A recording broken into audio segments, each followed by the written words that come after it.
Setiap kali dia membunuh seseorang, dia membawa seorang anak bersamanya.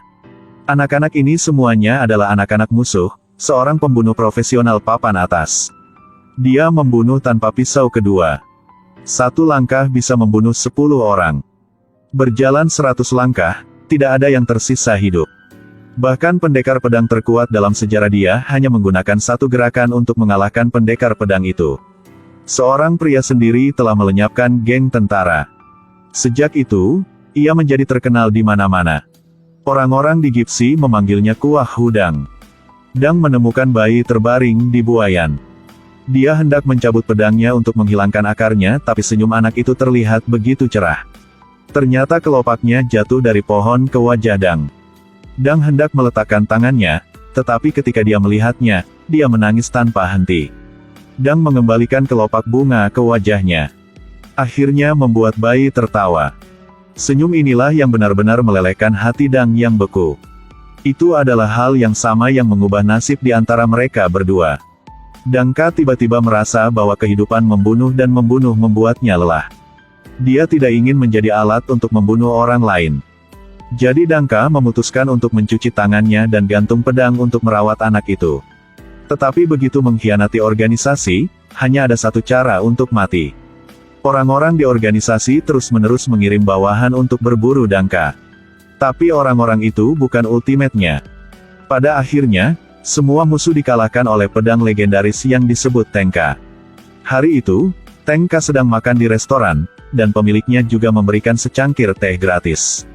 Dangge tanpa sepatah kata pun langsung menggunakan sumpit untuk membunuh wanita tua itu. Ternyata wanita tua itu menjadi seorang pembunuh. Dangka berganti pakaian baru lalu membakar yang lama. Lalu bawa dia ke luar negeri bersamanya. Tetapi organisasi tidak meninggalkan Dangka sendirian. Lord Dragon juga memimpin kelompok dan bersumpah untuk menemukan Tenka. Dangka memimpin anak itu untuk membuka toko di kota. Berkat bantuan Ana, Dang tahu cara mencuci pakaian. Di waktu luang, akan mencari teman kulit hitam untuk bermain kartu. Orang-orang di sini sangat ramah. Semua orang masih berkumpul untuk membuat anak itu tertawa, tapi itu tidak berlangsung lama. Kehidupan yang damai rusak lagi. Sekelompok bandit tiba-tiba menyerang pemimpin yang sangat jahat. Dia membuat orang-orang berkumpul. Biarkan dia secara pribadi memilih gadis-gadis cantik, tapi dia pilihlah seseorang yang tidak pernah melihat penampilannya. Standarnya hanya memiliki gigi lurus. Dia akhirnya menemukan seorang wanita dengan gigi yang sangat rata. Tapi orang itu punya keluarga. Pemimpin dengan cepat meminta maaf kepada pasangan itu. Kemudian dia menembak dan membunuh wanita dan suaminya. Pada saat ini, Ana tiba-tiba berpakaian indah muncul di depannya. Dia secara aktif menawarkan diri untuk memeluk pemimpin Ana yang akan menggunakan kecantikan. Sementara pemimpin pergi untuk memandikannya. Akan membalas dendam karena dialah yang membunuh keluarga Ana bertahun-tahun yang lalu. Tapi pemimpinnya tidak bodoh, dia segera mengenali Ana. Itu adalah gadis muda yang hampir dipenjara olehnya tahun itu. Pemimpin memerintahkan bawahannya untuk memegang Ana erat-erat di tempat tidur. Sekali lagi dia berniat mempermalukannya. Pada saat itu, Tenka tiba-tiba melewati jendela. Segera membunuh semua bawahan sekarang pemimpinnya. Tapi hasilnya dihentikan oleh Ana karena Ana ingin membalas dendam secara pribadi. Untuk orang tua, mengambil kesempatan untuk membuka pintu yang diculik pemimpin. Gadis, beruntung 2 orang jatuh tepat di satu tubuh di bawah. Pemimpin yang telah menyelamatkan hidupnya terus melarikan diri. Ana terlatih-tatih mengejarnya. Dia dengan cepat melompat ke atas kudanya. Ana melihat itu dan melemparkan pisaunya. Setelah satu putaran-putaran terakhir, pemimpin jatuh dari kudanya. Akibatnya, orang lain, Ana tidak punya pilihan lain. Harus kembali dan meminta bantuan dari Tenka. Tenka berpikir bahwa kali ini harimau akan kembali ke gunung, pemimpin pasti akan kembali dan membalas dendam dengan sengit. Meskipun Tenka dapat membunuh 10 orang dengan satu pisau. Tapi itu tidak bisa menjamin keselamatan semua orang. Penduduk desa, setelah mengetahui cerita itu, segera menggali senjata mangkuk besar yang telah terkubur di tanah selama bertahun-tahun. Berdiri di depan ribuan tentara yang dipimpin oleh musuh. Tengge tidak mengubah warnanya dan mengeluarkan pisaunya. Desa tiba-tiba meledak, para bandit dengan cepat dibom dan harus lari keluar. Medan perang tiba-tiba dipenuhi pasir emas, hanya untuk melihat musuh jatuh seperti tunggul. Tapi tidak bisa melihat ada yang menyerang, secara tidak sengaja melihat sosok Tengka. Pemimpin memimpin semua orang untuk mengejar. Hasil kemenangan jatuh di sisi yang salah dari penduduk desa. Satu persatu dipukuli dan harus melarikan diri. Penduduk desa mengira perang sudah berakhir. Tanpa diduga, pemimpin bandit kembali. Yang lebih mengejutkan, Kakak Long juga muncul dengan sekelompok pembunuh. Mereka seperti prajurit sihir.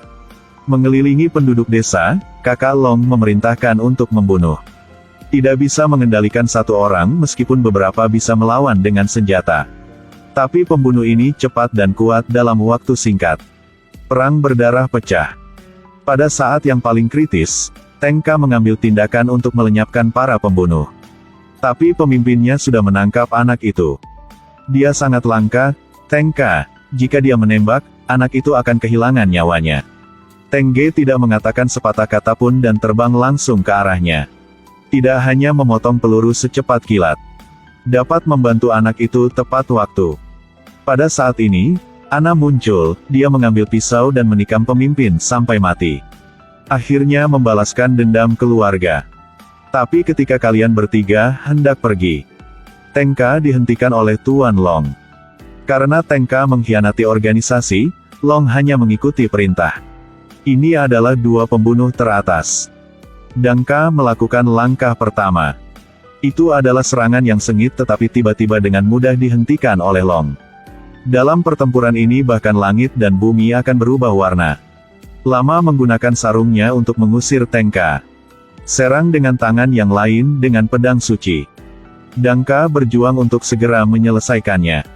Tapi apakah itu master seni bela diri, kemenangan atau kekalahan hanyalah masalah pemikiran. Di ronde kedua, Dangka menang. Tepat di sebelah pisau di depan leher Long. Pada saat ini, ajaran hormat tuannya muncul di benaknya. Adalah seorang pembunuh profesional papan atas yang harus melepaskan hasrat dan nafsunya. Kekalahan lebih memalukan dan menyakitkan daripada kematian. Sebelum dia meninggal, Kakak Long menasihati Dangka. Tinggalkan anak-anak musuh sesegera mungkin jika tidak. Akan menghadapi pengejaran bayi lucu saat dewasa. Assassins akan kalah ketika mereka emosional, menjadi pembunuh ayah anak itu. Dangka benar-benar tidak tahu harus berbuat apa. Ketika bayi itu tumbuh, jadi dia memutuskan untuk memberikan bayi itu. Biarkan Ana merawatnya dan meninggalkan kota sendirian. Tetapi organisasi tidak berhenti di situ. Bahkan ketika Dangka pergi ke kutub utara untuk menjual ikan, masih diburu oleh para pembunuh. Setiap kali dia melakukan itu, dia akan membakar semua jejak. Keluarkan pedang lama untuk menghadapi kedatangan kelompok pembunuh. Yang pernah membunuh 10 orang dalam waktu kurang dari 100 langkah, darah ada di mana-mana.